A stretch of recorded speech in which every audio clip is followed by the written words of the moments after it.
Hello everyone. Welcome to Indian Economy by Aman Soni. In today's news, sir, we shall be discussing the important articles related to economy from the Hindu newspaper. In page 1, there is no news.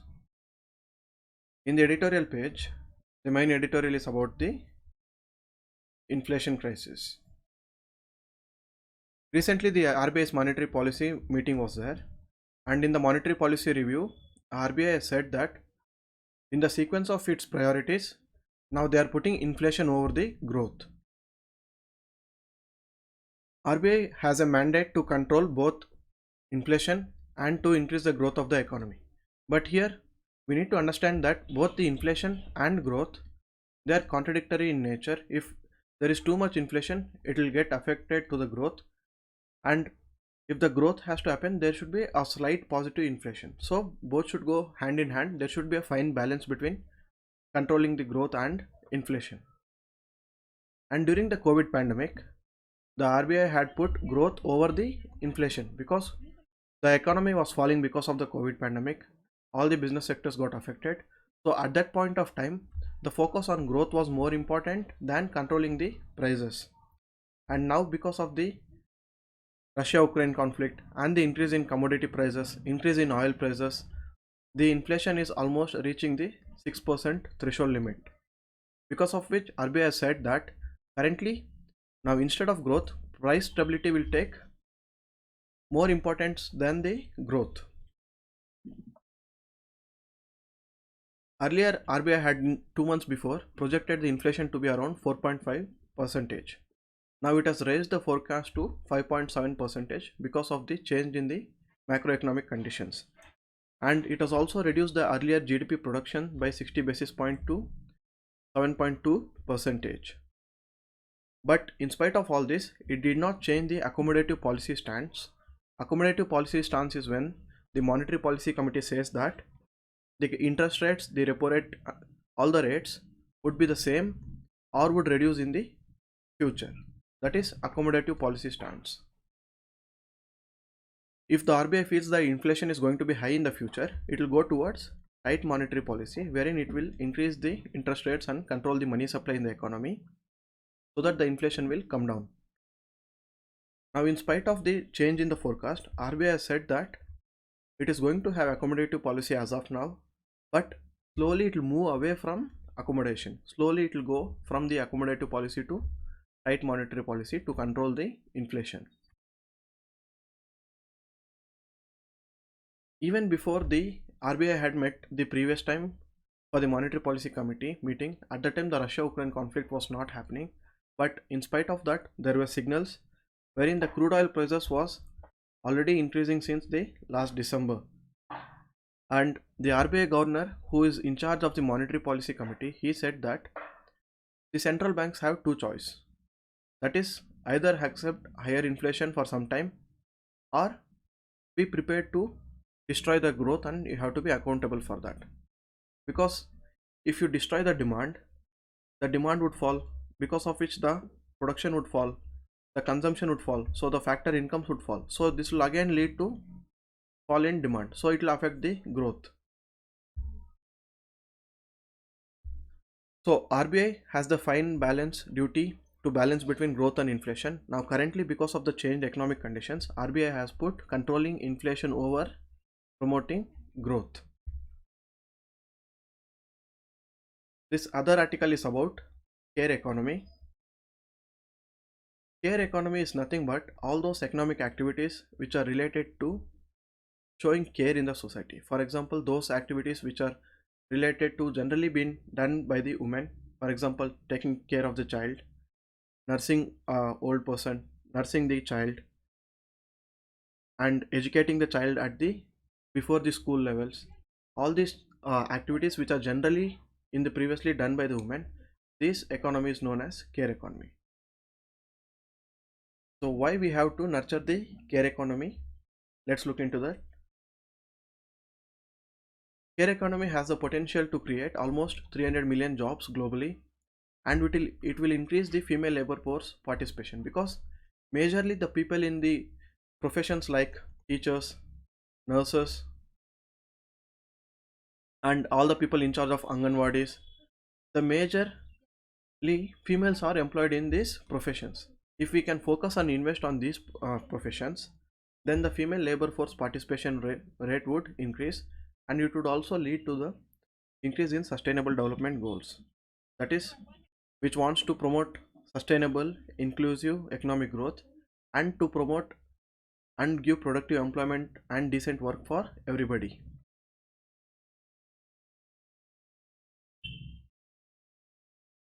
Care work directly involves those activities like feeding a baby, nursing an ill partner or an old person, or taking care of a small child. These are direct care activities. Indirect care activities are all the household chores like the cooking, cleaning, washing, etc.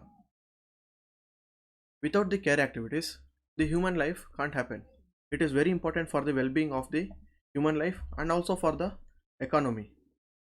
And unpaid care work, especially the work done by the mothers at homes, which is not paid for, that is what is reflecting the labor inequalities. And even the paid care workers like the Anganwadi workers and the workers in the domestic economy, the domestic household workers, they also struggle to get access to rights and entitlements as workers.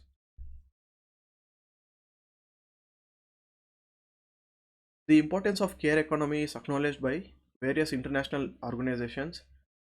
For example, in the ILO Centenary Declaration, it was acknowledged and it was made part of the Sustainable Development Goals. And because of the COVID pandemic, the demand for care services has only increased. But at the same time, the problem is there is no investment happening in the care economy. So on one side there is increase in demand, but there is no investment.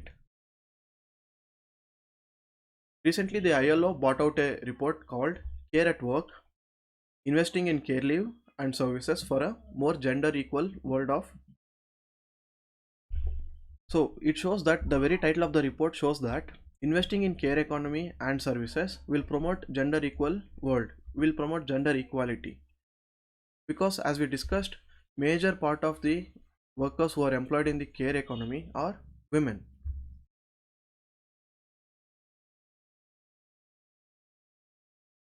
The report also shows the importance of maternity, paternity. Paternity is when the father of the baby takes leave to take care of the baby along with the mother. And special care leave, it will help both the women and men in balancing the family responsibilities. For example, it was shown in the report that all those companies and the workplaces that provide time, which invested in and it provided space for undertaking care services such as breastfeeding in the during the workplaces by allocating certain time, it promoted positive aspects in the society because all that led to the improve in nutrition of the baby and the health outcomes in the future.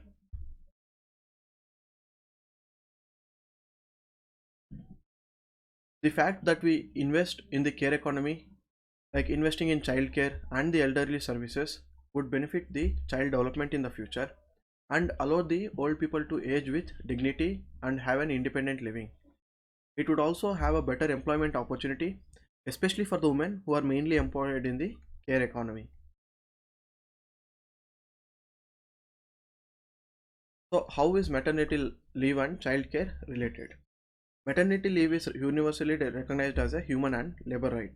Most of the countries have, through their statutes, recognized this as a legal benefit, and India has done a good job in that, where we officially provide 26 weeks of maternity leave for all the formal sector employees, whereas the International Labour Organization's standard for mandated standard is just 14 weeks.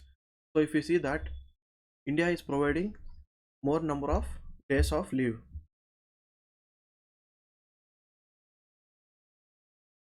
But it is a good thing that the maternity leave is provided for the formal sector employees.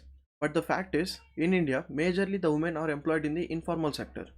Almost 89% of the women are employed in the informal sector. And these people who are employed in the informal sector, they are not getting these formal sector benefits because there is no law which is mandating the benefits for these informal sector employees. Even paternity leave is recognized as an enabler so that both the mother and father can have a balanced work life and in taking care of the baby. But it is not recognized in most of the countries, and it is not legally recognized in even the Indian statute. And access to quality and affordable care services like the child care, elderly care, and the care for people with disabilities just increases the investing into these services would improve the economy.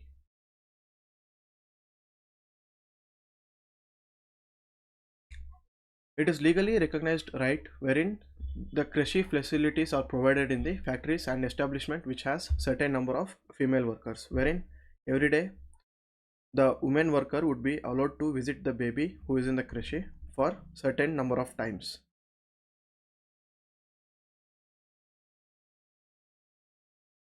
And other aspect of the care workers is the domestic workers. We discussed about the maternity leave aspect. The other aspect is the domestic worker aspect, wherein they face challenges in accessing even decent works. They don't have adequate social and health protection measures. The data of the government shows that in 2009, out of the 39 lakh domestic workers in India, 26 lakh of them, that is the majority of the domestic workers, are women, and they don't get formal benefits except they have few benefits like the protection of women from harassment at the workplaces, and in certain states there is a minimum wage schedule.